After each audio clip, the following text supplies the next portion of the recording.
It is a letter. Sorry, slide. It is a letter. A copy of a letter. A letter I once sent to someone I really admired and whose work and performances made me aware that there was such a thing as acting in movies and filmmaking beyond what we imagined as children. Some of you may have heard about this letter or even maybe read it, but here it is still. Hi, Leonardo. My name is Xavier Dolan. I go to school. I love school. I'm 8 years old. March 20th, I'll be 9. I'm one of your fans. I watched the movie Titanic 5 times. Note, this was 2 weeks after the release. You play very well. Assume I meant act. You are a great actor and I admire you. I'm an actor too. I've done a few commercials for a very known drugstore chain. And I had some good roles in 4 movies in French. I wish that I could play in one of your movies once. Again, I assume I meant one day.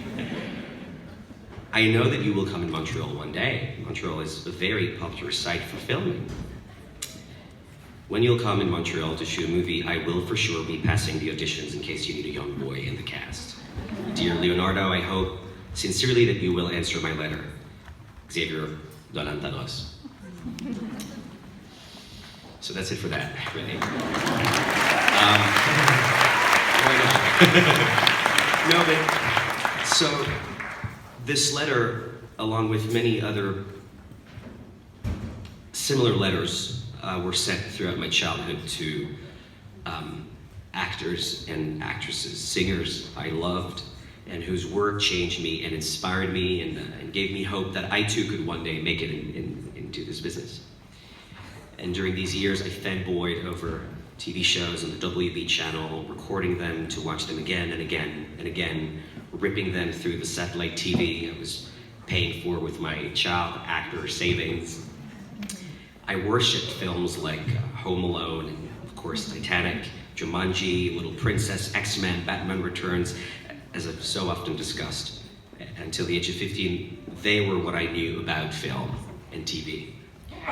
And I realize now that all these years, I thought I related to these films and shows, and I did somehow, but never entirely, because there was never anyone I could ultimately relate to in terms of, sexual identity.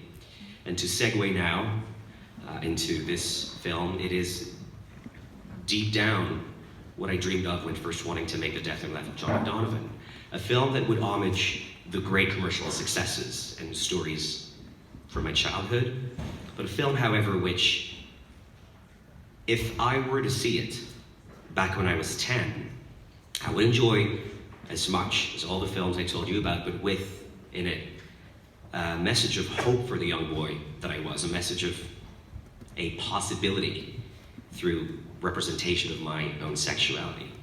Because then I think I would have thought, if someone like Jon Snow can be gay, then I'll be all right. So enjoy the film and thank you for being here tonight. I appreciate it very much. Thank you.